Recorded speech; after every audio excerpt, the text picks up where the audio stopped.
Hello and welcome to episode 2.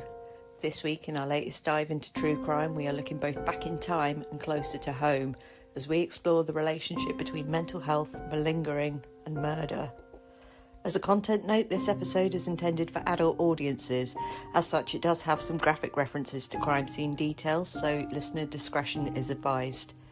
So without further ado, we are Panopticon, and this is the case of Carrickowl House and Miles Giffard.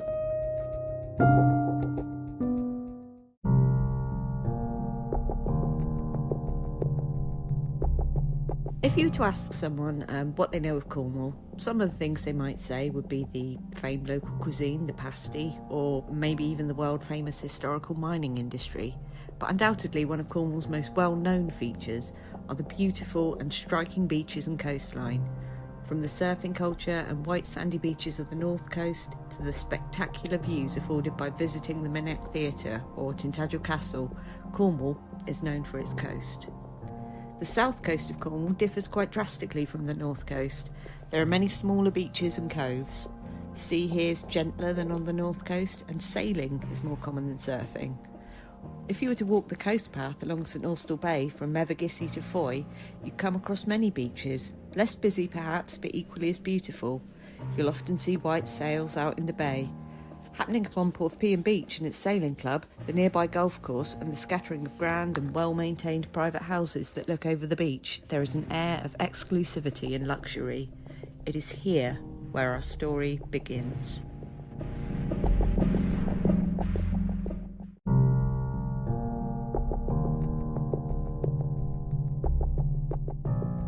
Carrickowl House was built in the early 1920s at the behest of the Giffard family. Charles and Elizabeth Giffard, originally of London, had married in 1923, and having initially settled in the parish of St Ewan on their move to Cornwall, they then moved to Carrickowl House in Porthpean. The Giffords were an affluent family and well known in the community, with Charles being clerk to the Social Justices and Elizabeth being president of the Conservative Women's Association. As rumour had it, Elizabeth was well enough liked locally, but the same could not be said for her husband, who was deemed to be surly and lacking in sympathy. In 1925, the couple had a son, Miles, followed by a younger brother, Robin, 3 years later. Robin and Miles enjoyed playing together along the coast path and wooded areas at the bottom of Carrickows Garden. However, Miles William Giffard would be deemed by his parents and teachers to be a very troubled and exceptionally difficult child. Allegedly, when Miles was just 2 years old, he had been subjected to an unusually cruel punishment from a nanny employed to watch over him. Finding him too much, the nanny beat and shut Miles in a cupboard for extended periods, leaving him traumatised and suffering with nightmares.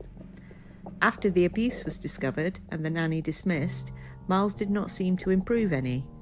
By the time he had become a teenager, his earlier traumas had manifested into particularly defiant and devious behaviours, with Miles frequently reprimanded for stealing and lying. Having been sent away to public school in Rugby, Miles was dismissed due to his habitually poor hygiene, bedwetting and biting holes through his bed sheets.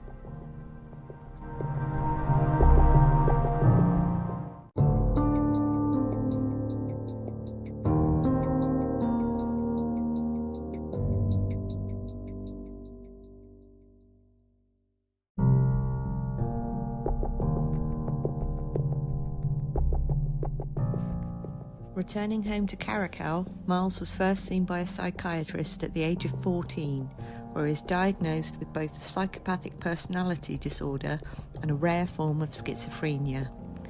Miles remained in treatment for 2 years, but sources indicate the doctors were unwilling to apply more than rudimentary therapeutic methods. The thinking was that doing so might actually have worsened Miles's already considerable neuroses, leading to actively violent behaviours. Another school was found for Miles, where he was treated twice a week for his condition.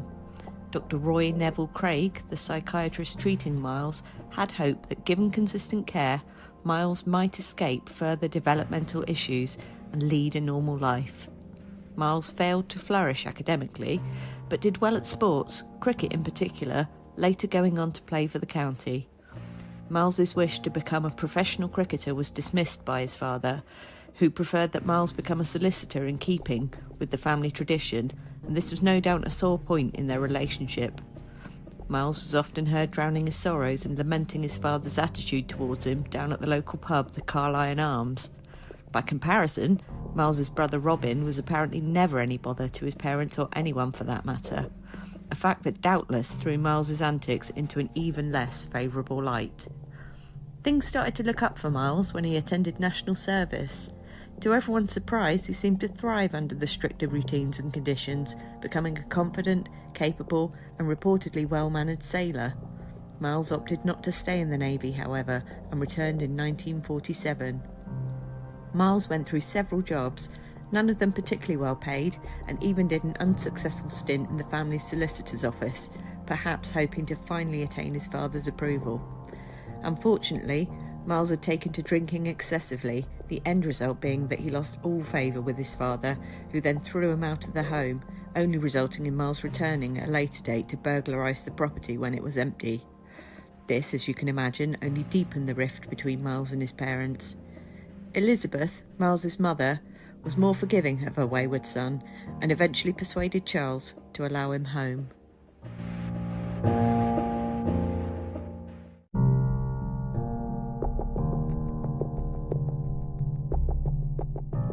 By 1951, Miles had moved to Bournemouth after receiving £750 in inheritance. Miles also continued to receive an allowance of £15 a month from his family, despite his years of miscreant behaviour. The move to Bournemouth didn't aid Miles at all, and he continued living entirely beyond his means, going from job to job, drinking and accruing debts. By 1952, Miles had returned home to Carrickowl House. Later that year, Miles rented a room in London, continuing the lifestyle to which he was accustomed and exhausting the monthly allowance. Whilst in London, Miles had become romantically involved with Gabrielle Vallance, 19, who lived in Chelsea with her mother. Miles set to courting Gabrielle in keeping with his own lavish means of living, taking her to the West End and expensive restaurants. When Gabrielle remarked on Giles' dishevelled appearance, suggesting he get some new clothes to wear for their outings, Miles decided to return to Cornwall to try and obtain more money from his father. Perhaps predictably, Charles did not approve of Miles's relationship with Gabrielle, urging Miles to abandon his notions of living in London and having a sporting career and return to working in the family business. Miles was by this point quite besotted with Gabrielle and had absolutely no intention of ending the relationship. Miles wrote to Gabrielle from Cornwall, in a letter often cited as a forewarning for the tragic events that would later unfold.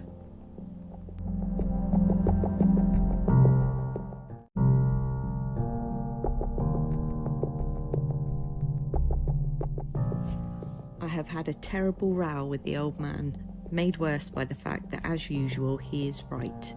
Anyway, the upshot of the whole thing is that he has forbidden me to return to London at any rate for the time being. He says he will cut me off without the proverbial penny, so there does not seem to be any alternative until I can get a job. I shall not be able to take you to Twickenham. Who will? I am terribly fed up and miserable, as I was especially looking forward to seeing you tomorrow, and now God and the old man know when I shall. Short of doing him in, I see no future in the world at all. He has stopped my allowance anyway, has given me a pint of beer and 26 a day, and has said no pubs. No doubt your mother would approve. Give her my love and tell her that when she sees me, I shall be a reformed character. Nominally, anyway. Miles later telephoned Gabrielle to say that he hoped he would be able to return to London at the weekend after all. Not much is known about what transpired within the Giffard family on the morning of 7th of November 1952. Miles's mother Elizabeth had driven her husband's car to a Conservative branch meeting in Plymouth, while Miles and his father Charles had taken Elizabeth's car into St Austell, the nearest town, returning to Carrickowl for lunch. Charles then went out again for the afternoon. Miles, left to his own devices, took to reading and drinking a bottle of whisky, telephoning Gabrielle to give her the good news that he would be driving back to London that evening to attend to some business for his father.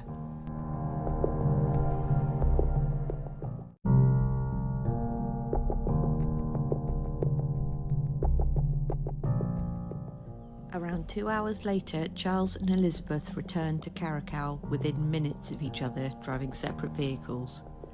Miles approached his father as he was getting out the car. Using a length of iron pipe he had picked up from the garden, Miles bludgeoned his father repeatedly. Charles did not go down easily, sustaining injuries to his arm as he tried in vain to shield himself from the blows. Several more blows to the right of Charles's head rendered him unconscious.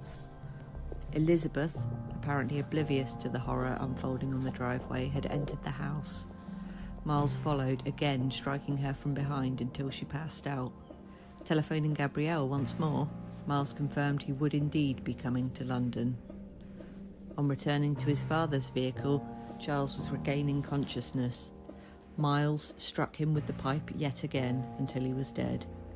Returning to his mother in the house, he was dismayed to find that Elizabeth too was starting to recover from the earlier attack. Miles once again struck her with the pipe until she was unconscious. Then, fetching a wheelbarrow, Miles placed Elizabeth in it and wheeled her down through the garden, along the public footpath through a copse of trees, before emptying the wheelbarrow over the cliff edge onto the rocks of Dewporth Beach below. Until she hit the rocks at the bottom, Elizabeth had still been breathing. Miles then repeated the process with Charles Giffard's body, which landed 200 yards from Elizabeth. Having landed head first, Charles's skull was badly broken, leaving brain matter all over the rocky shore. Hastily cleaning the scene and packing only a change of clothes, his mother's jewellery and some sleeping pills intended as a means of suicide, Miles took his mother's Triumph and sped away from the property, but not before reversing into the house in the course of his escape, an act that was witnessed by the maid returning to her duties at Carrickowl, having had a half-day off. The maid was somewhat surprised that Mr. and Mrs. Giffard were not at home, but it wasn't entirely uncommon for them to have an evening out, so she assumed this must be the case. She did, however, wonder about the garage light being left on, and Elizabeth's shoes and handbag, which were still in the entrance hall. Finding what looked like bloodstains and a scrubbing brush on the floor, the maid telephoned the local hospitals to see if there had been some sort of accident. Failing to discover what had happened to her employers, the maid retired to bed for an undoubtedly troubled night's sleep. Rising early at 5 a.m, she could take it no more and raised her concerns to her fiancé, who, after discussing the issue with his gardener, decided to call police.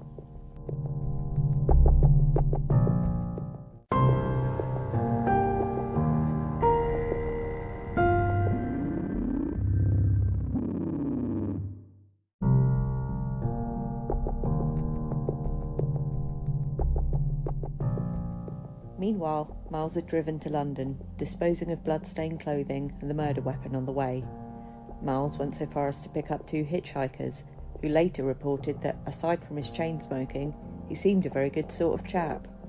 Arriving at Gabrielle's residence in Chelsea, Miles spent an hour with her and her mother before leaving to attend a business appointment at 10 a.m.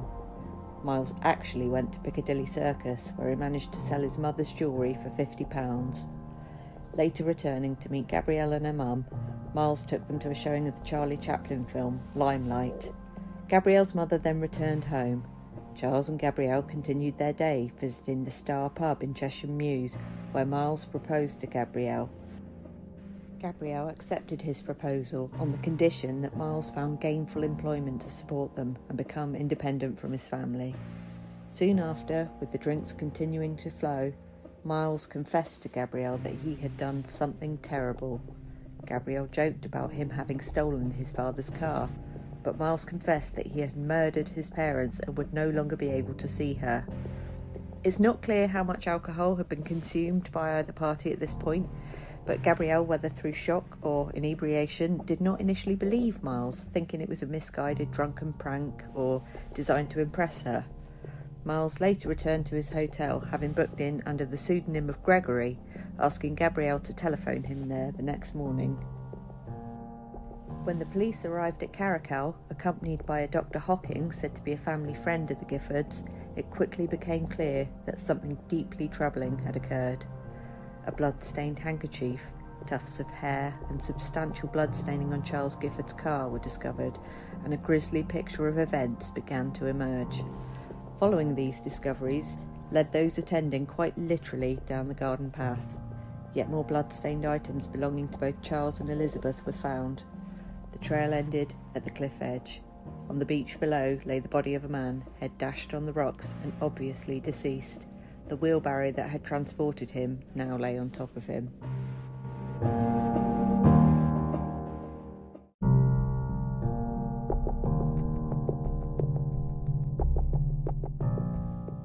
It was initially feared that Elizabeth had been kidnapped by whomever had dispatched of Charles in such a horrific manner. Finding a further set of wheelbarrow tracks at the scene swiftly put paid to this theory.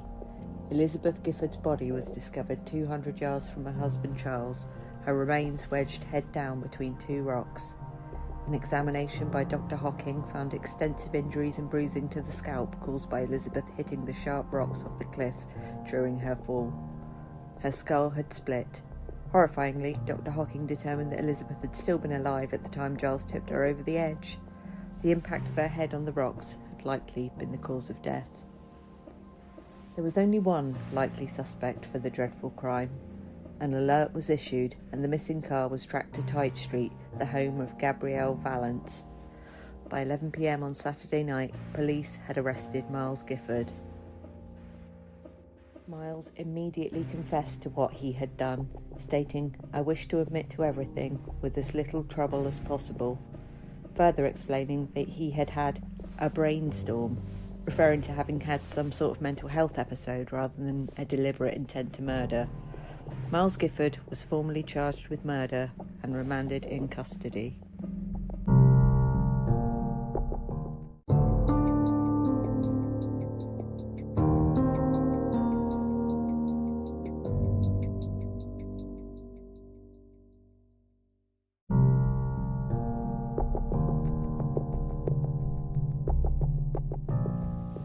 Miles's uncle, General Sir George Giffard, offered to assist Miles.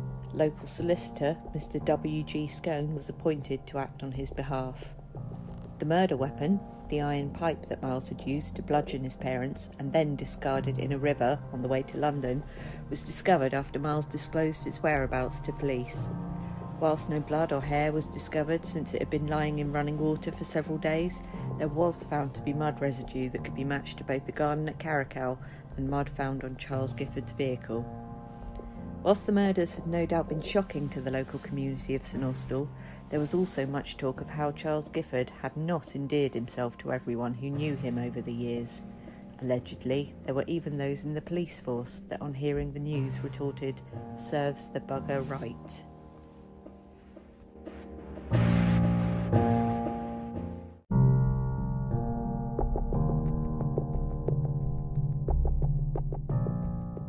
The trial of Miles Giffard began on the 4th of February 1953.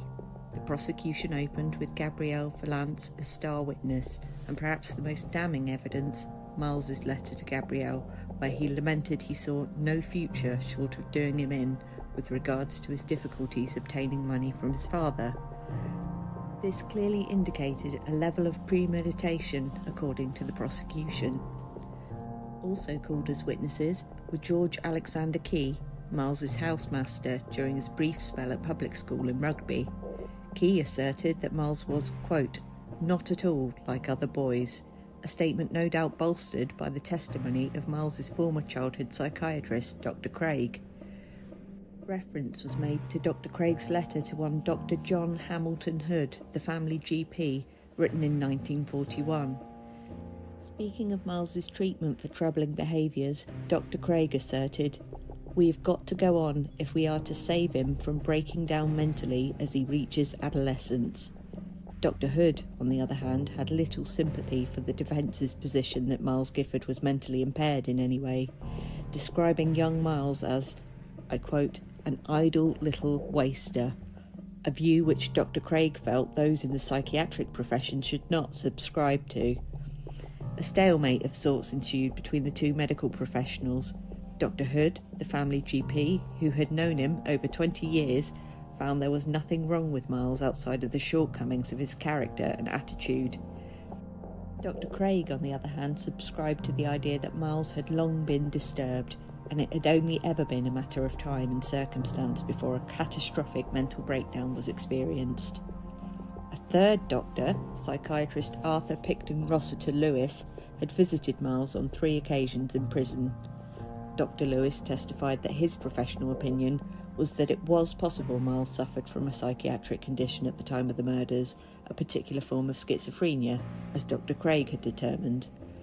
Dr. Lewis felt it was equally important to raise the finding of Miles's low blood sugar, stating that hypoglycemia may have impaired Miles's judgment of right and wrong, causing outbursts of impulsivity. A fourth doctor, Dr. John Matheson, the medical officer for Brixton Prison, reported that no encephalographic abnormalities had been discovered upon examination of Miles Giffard. The prosecution dismissed the claims of hypoglycemia as a potential explanation for Miles's actions, stating that he had not been starving on the 7th of November. On the contrary, he had eaten a hearty lunch of hog's pudding, been drinking all afternoon, and had clearly been feeling robust enough to transport 2 heavy bodies over difficult terrain, dispose of them, clean up afterwards, drive to London, discard the murder weapon, and pick up hitchhikers on the way. Giffard himself offered the following statement to the court. God knows for what reason I hit them over the head with an iron pipe. Everything went peculiar. I got into a panic.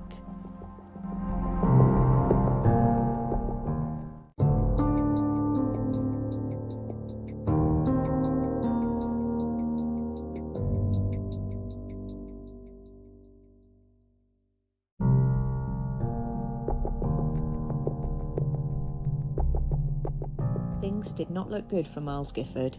An established liar and heavy drinker, he had a historically difficult relationship with his father and indeed had stolen from his own family previously. There was also the remark in his letter to Gabrielle about doing his father in. It was conceded that this was perhaps meant to be a humorous aside, but one that appeared pretty damning given how events ultimately played out. The judge stated that there was to be no acquittal in this case. The purpose of the trial was to determine whether or not Miles Giffard had known what he was doing at the time of the crime. Miles was either guilty or guilty by way of insanity. The jury took a mere 35 minutes to return a verdict of guilty. Miles Giffard was sentenced to death and returned to prison.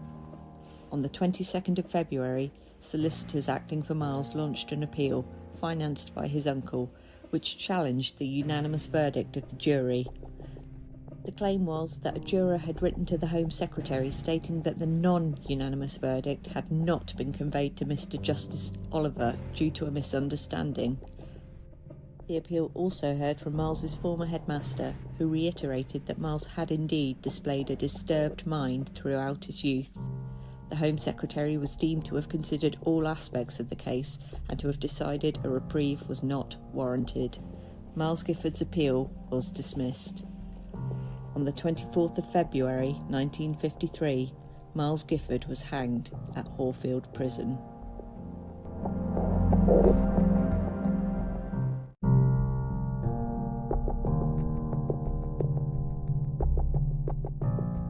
General George Giffard, Miles's uncle, published a letter in the Times newspaper on the 7th of March, detailing extensively Miles's history of psychiatric interventions from aged 4 onwards.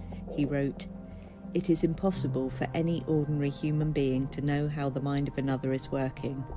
For a jury to be expected to decide on February 6th how the mind of a man suffering from mental illness was working on the night of November 7th seems to the ordinary layman absurd. To decide such cases by rules which in the light of present-day knowledge are admitted to be in need of revision seems to me to be manifestly unjust."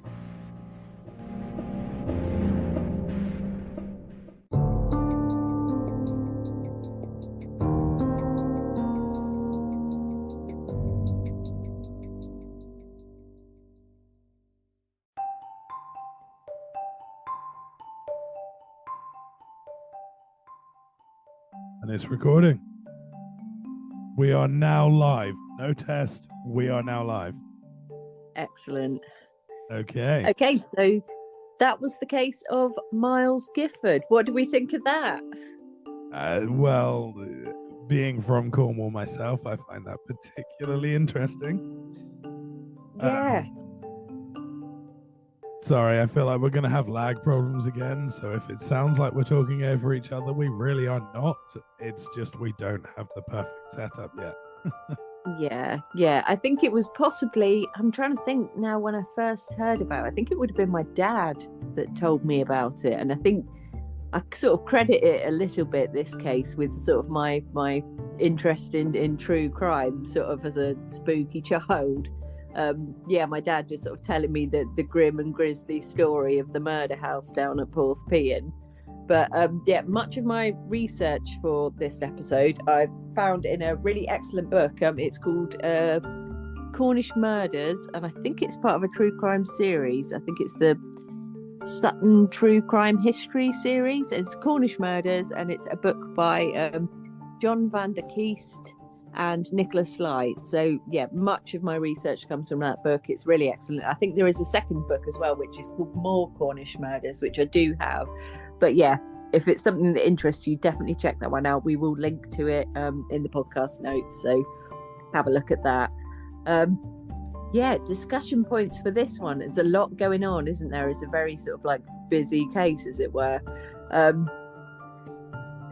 The first thing sort of that I thought of sort of when this case comes up is the allegation or the assertion that Miles Giffard has a rare type of schizophrenia. Obviously, schizophrenia is very stigmatized as being a violent disorder. Paranoid schizophrenia tends to be sort of the common form of schizophrenia that is known by people.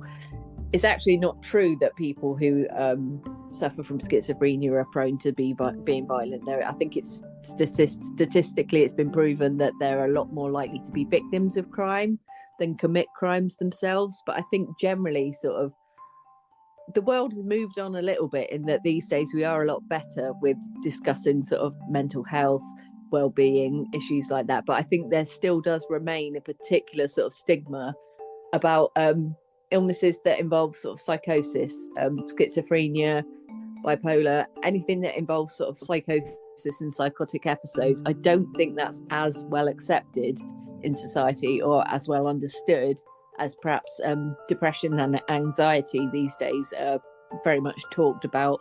People come forward, people will admit to sort of having suffered from depression or having suffered from anxiety, but schizophrenia still tends to be one of those sort of big, scary words for people in terms of discussing mental health.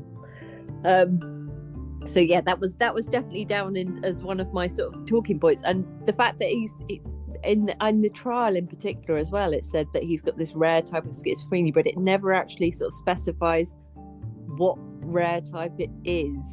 I'm guessing because it's one of the more rare types, it's not paranoid schizophrenia, but it's not something I know an awfully huge amount about. And the other notes that I had down as well, I think is clear in the trial as well. You can see there's very much a difference in approach between the expert witnesses. You've got this one sort of expert witness that's talking about sort of the psychoanalytical sort of approach, the Miles's history, whether or not it's nature or nurture, and he sort of suggests that it's nurture. He has this history of trauma. And then you've got this other, the family GP, I think it was, that was quite scathing about Miles Giffard. He didn't know he's just lazy, he's just an awful person. That sort of struck me as being sort of quite illustrative of how things have changed and attitudes have changed to sort of that sort of mental illness. Because I honestly have to say that I don't think Miles Giffard would have been convicted were he to be tried for the crime now, or were an equivalent crime to be committed like that today with somebody who's got like a lifelong history of mental illness. I really don't think they would have been convicted in the sense that they would be sent to jail. Yeah, so as much as I don't disagree with you, I think one thing we have to remember is specifically within the fact that he was born, he was born in November, so we are literally 98 years ago now.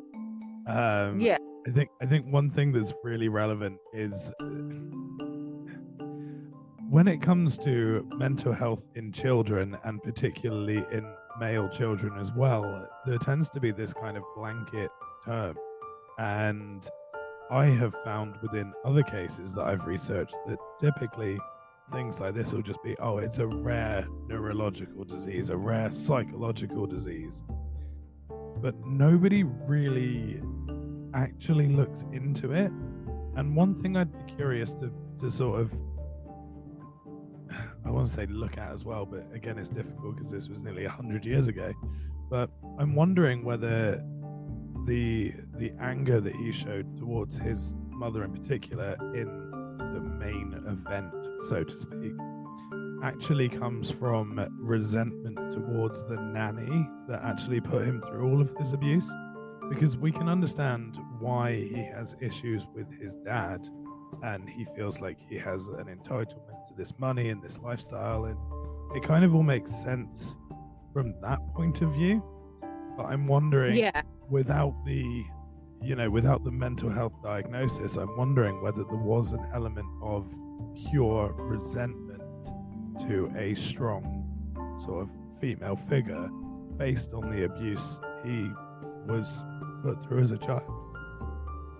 Yeah, I see your point. So perhaps like an element of sort of misogyny there, which would cause him, because it's like you say, he's obviously like got a documented history of poor relations with his father. But yeah, I can sort of see that. I did actually look and find in one of the sources, I think, because I sort of assumed that, okay, maybe this nanny only ever looked after Miles because his brother Robin was born after Miles was, so she didn't look after Robin as well. But I think I did find a source, and forgive me, I can't remember off the top of my head, that said no, Robin too would have been looked after by this nanny, but this ire, this poor treatment, was directed towards Miles specifically, and without suggesting that he in any way deserved it, I'm wondering if she purely couldn't cope with Miles because he was displaying some early signs of sort of neurodivergence, for want of a better expression, at an early age. So I don't necessarily know if this history of trauma answers the question of sort of nature or nurture as clear cut as we would hope it was, because if Robin was looked after by the same nanny and wasn't sort of subjected to the same sort of punishments, it does sort of lead us to the question of, okay, well, why was Miles treated differently? Was he already displaying some sort of difficult behaviours or behaviours that weren't fully understood at that time? So yeah, that was an interesting one, because I had sort of just assumed that, okay, maybe this was before Robin was born, maybe that was when Miles was looked after, but there was a source, I think, that claimed that no, they both would have been looked after by the same nanny, which sort of sheds a different light on it, I thought. Yeah, no, I can completely see that actually. And to be honest, as this was kind of your research project, I haven't really looked into much other than things that you've provided either on the boards or the script or anything like that. So actually, it's really interesting to hear that.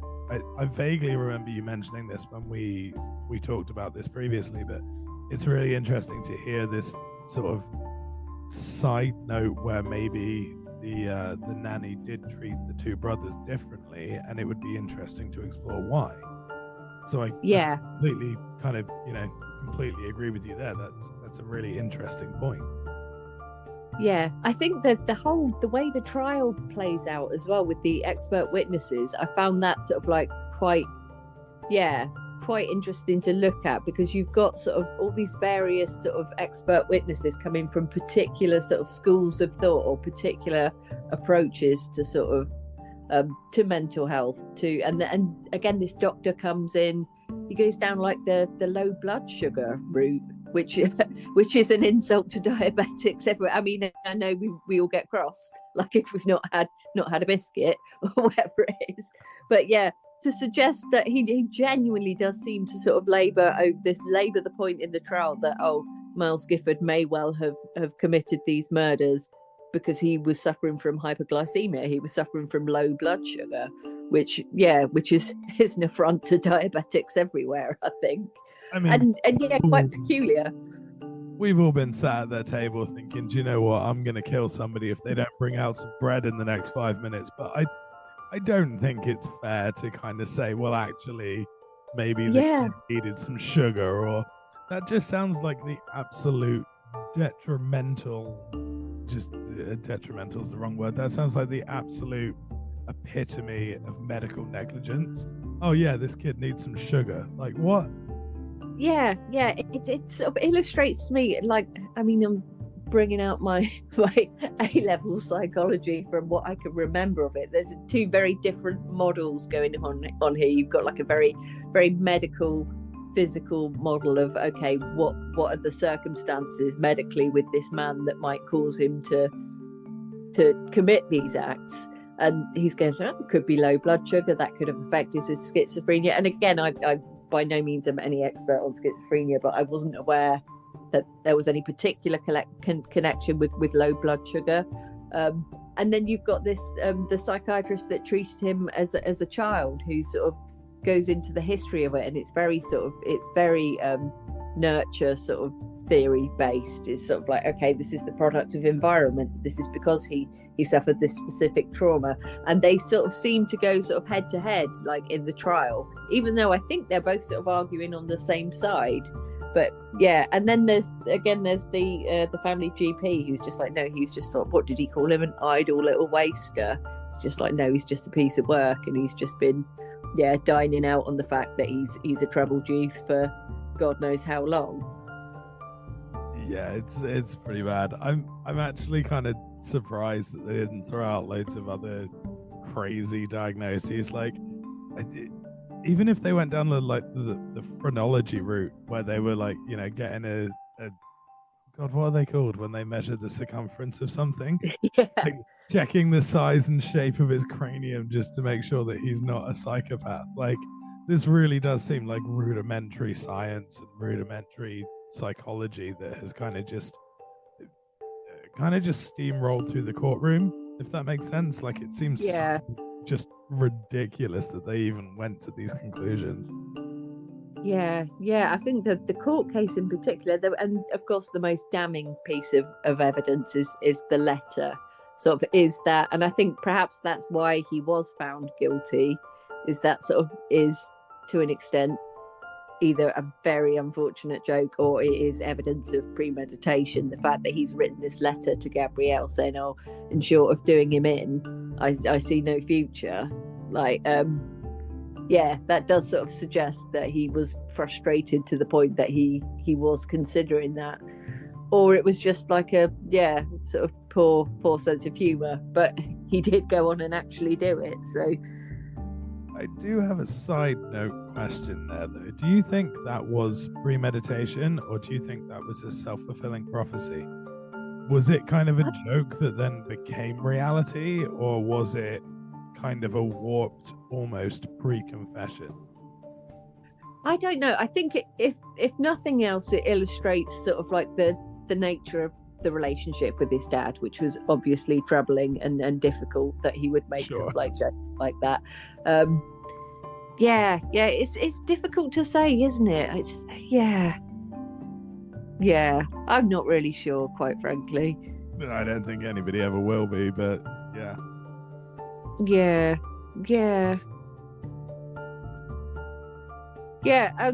the other thing that I noticed is the trial. I think, as an example, I mean, I've not really sort of delved into or looked into sort of how legal proceedings were done back then. So for me, this is sort of quite illustrative. How quickly it all happened as well. Like, obviously, we've got modern day cases now that go on for years and years and years, and even people on death row, there's sort of appeal after appeal after appeal, and they can end up being there for sort of 15, 20 years before they actually get executed. But what the turnaround between sort of the appeal being denied and the execution was what? I can't even remember. It's like 2 or 3 days or something like that, isn't it? It's something really short. I'm actually just going to quickly Google that because I can't find the note. We'll just keep talking while I Google this. That was my main thing, is sort of like just to look at a trial like that and see how it would have played out was infinitely sort of interesting to me. And again, going back to that book, I think a lot of them are the true crime history book, the Cornish murders book. A lot of the cases in that are sort of historical cases that, fortunately for us who live here now, we don't sort of have like a particularly high murder rate in Cornwall. And so a lot of the cases they look at are historical. So it's quite interesting to see sort of over time how things have changed in the legal system. Yeah, no, for sure. Sorry, I just I had a quick Google, just a very quick Google, and very quickly shooting back through the notes, I can see that it took 35 minutes for the jury to return a verdict of guilty. Like, yeah, 35 minutes, and we are looking at and then after. Sorry, audio cut out then. After his appeal was denied, I think it's like 2 or 3 days, before he was hanged. It's 2, 22nd February, and then the 24th of February he was hanged. Yeah, which seems so quick. It's insane. And I think he was the last person that was hanged at where was it? Was it Bristol somewhere? So we've got here Miles Giffard was hanged at Horfield Prison.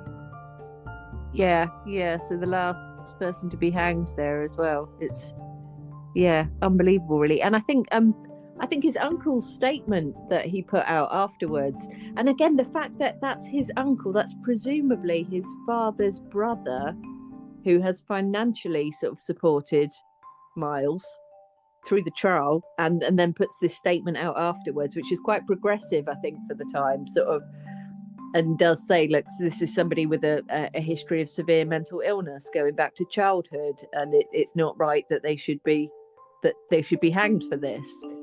I thought that was quite progressive and quite surprising on that front, and also the fact that was presumably Charles's brother. I think sorry, looking at this again, that was George Giffard. So I'm gonna say that probably was his brother, if that was his uncle. So he published the letter on the 7th of March. Sorry, again, I'm literally just rereading the notes.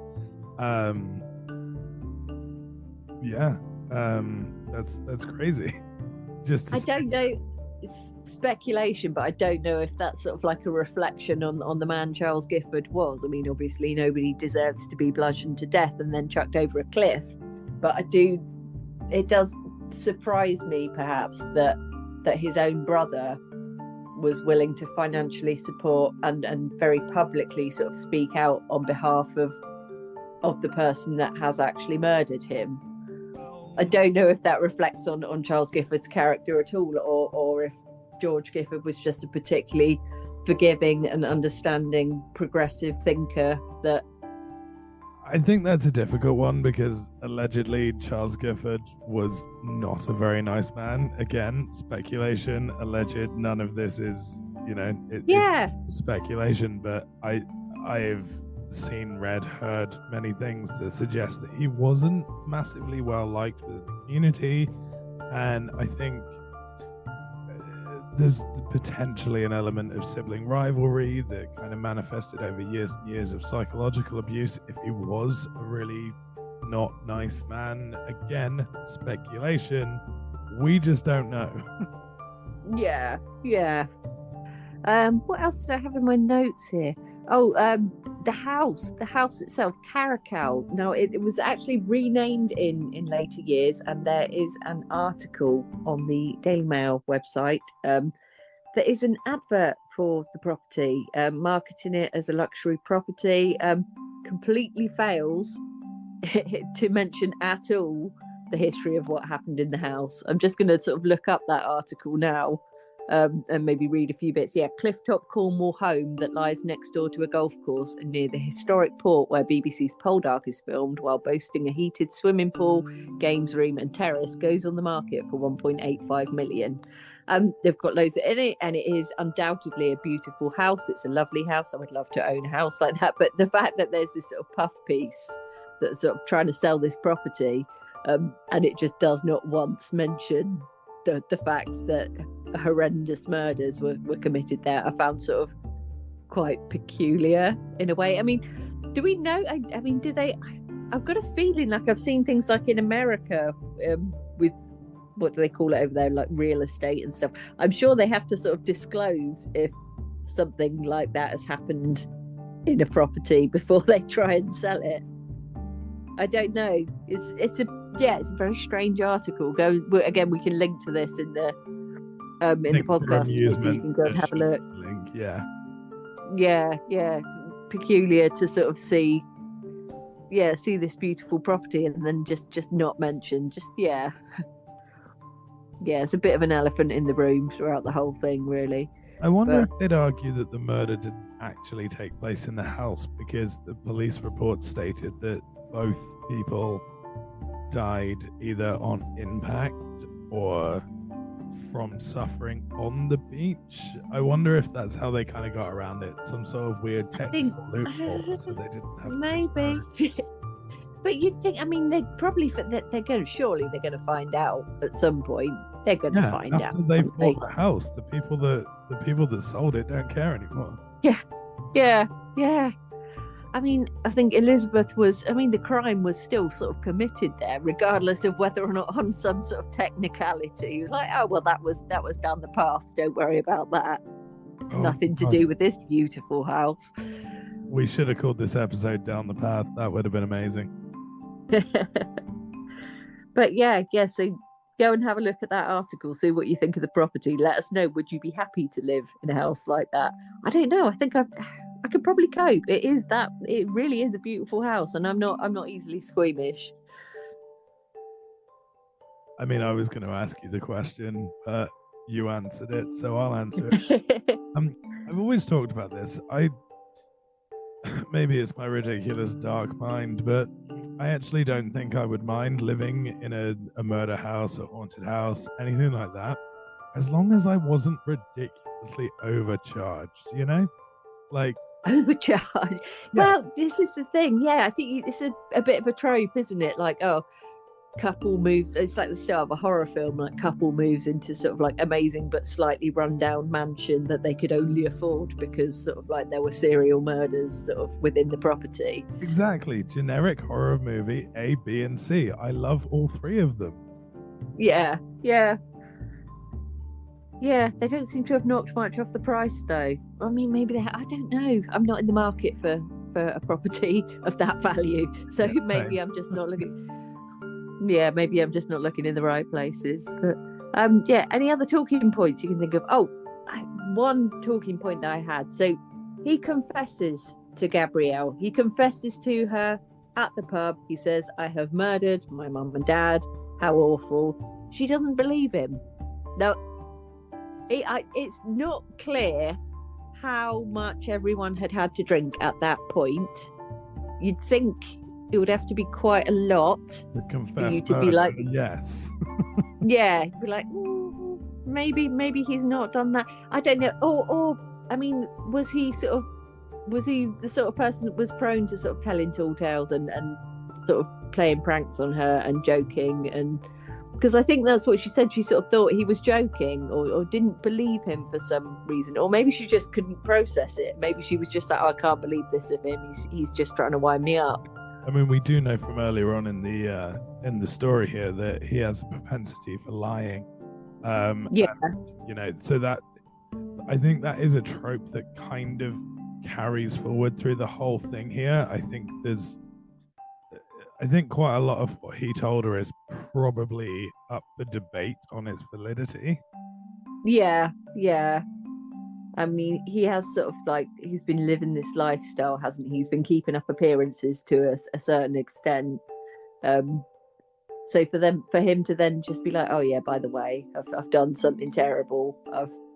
What was it she thought he'd done? She thought he'd stolen the car. That was it. When he said, oh, I've done something terrible, she's like, you've nicked that car, haven't you? You've nicked your dad's car. And he was like, oh no, actually I've bludgeoned him to death. And she was slightly worse. Yeah. It's yeah, it was never particularly clear to me. But you just don't know how much they'd had to drink. I think they'd been drinking most of the afternoon at that point. So yeah, so who knows? I've never had anyone confess to having committed murder to me. So who am I to say how I'd respond to it? Well, that's the thing, isn't it? Until you're in the moment, you don't really know. You just don't know. Maybe you just wouldn't process it. Maybe it would just go over your head and you'd be like, oh, okay, fine. I don't know.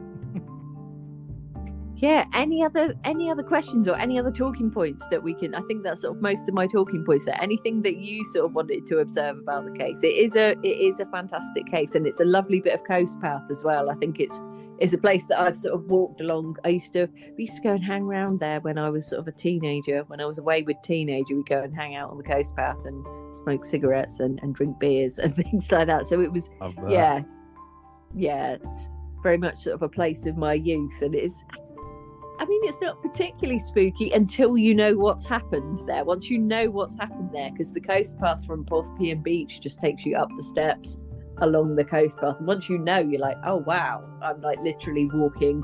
There's the gate there, the garden gate is still there, and you can sort of retrace his steps. And there's a little video, actually, I might put it, have we got I'll put it on the TikTok. There's a little video that I took that just shows the bit of the cliff where he must have sort of pushed the wheelbarrow, because this is what I do in my spare time, sort of go retracing the steps of murderers and trying to figure out sort of where they yeah.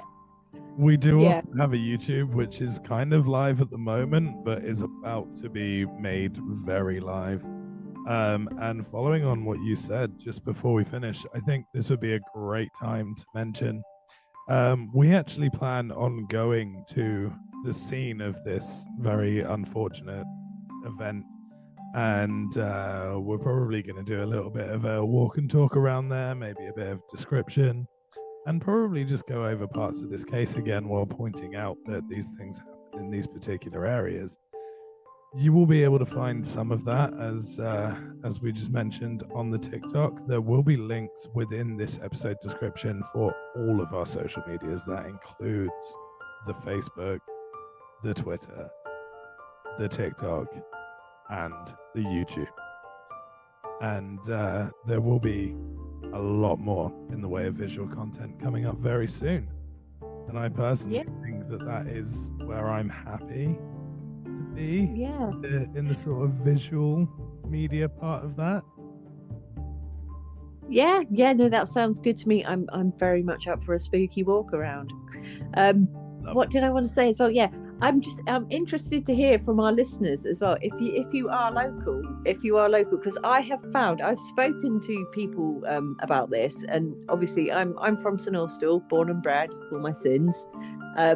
A lot of people in St Austell, until I tell them about, they just don't know about this. They don't know about this case. I think it's sort of a little bit lesser known. So if you are in Cornwall, have you heard of this case before? Is this something that you've heard of? Because when I tell people, they're like, what? No, really? I've never heard of that. Because it is, it's quite a spectacular tale, if that's the right word for it. It is an interesting case.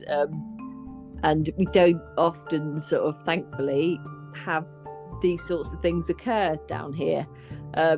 So people are sort of generally quite shocked and surprised that it's happened. So are you in Cornwall? Have you heard of this case before? Sort of do email, leave us a comment, let us know.